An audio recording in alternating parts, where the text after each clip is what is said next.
Goeiedag, ek groet jou in die kosbare naam van Jesus Christus. Wanneer het kom by die woord van God, is daar 4 dinge wat jy nooit moet vergeet nie. Die eerste ding, God se woord is lewensveranderend. In die gelykenis van die saaiër in Lukas 8, sê Jesus in vers 11, die saad is die woord van God. 'n Mens begryp dalk nie altyd die krag wat in 'n saadjie is nie.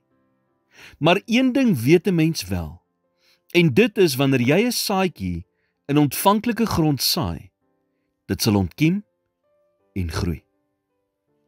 Dit sal nie net daar in die grond lê en niks doen nie. Dit sal groei en vrug dra.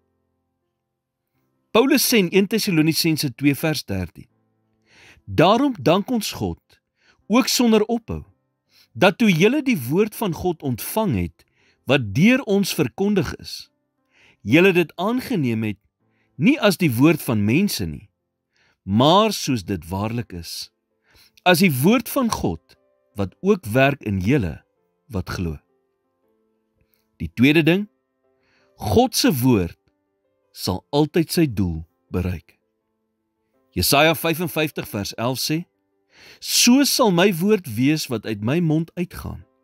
Dit sal nie leeg na my terugkeer nie, maar doen wat my behaag en voorspoedig wees in alles waartoe ek dit stuur. Let op die woord stuur.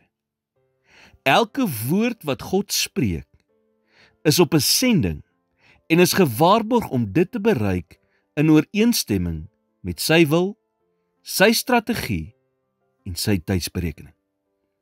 Die derde ding, God se woord het die vermoë om te kan skep. 2 Petrus 3 vers 5 sê, want moetswillig vergeet hulle, dat daar van lankal af hemele was, en 'n aarde wat uit water en deur water ontstaan het, deur die woord van God. God se woord was kragtig genoeg om alles te skep wat bestaan. Hy het nie gesoeg of gesweet nie. Hy het net gepraat en dit is volbring. Maak dit seker, jy spreek God se woord oor jou lewe en oor jou omstandighede. Die vierde ding, God se woord dra gesag. Lukas 4 vers 32 en 36 sê, en hulle was verslae oor sy leer, want sy woord was met gesag.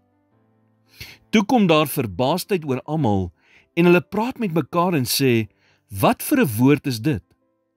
Dat hy met gesag en mag die onreine geeste gebied, en hulle gaan uit. Die magte van die duisternis rondom jou vandag, moet God se woord erken, en hulle daaraan onderwerp. So staan daarop. Here, ek dank U vir die woord wat elke dag vir my beskikbaar is. Help my om nooit die waarde daarvan mis te kyk in my lewe nie. In Jesus naam bid ek dit. Amen.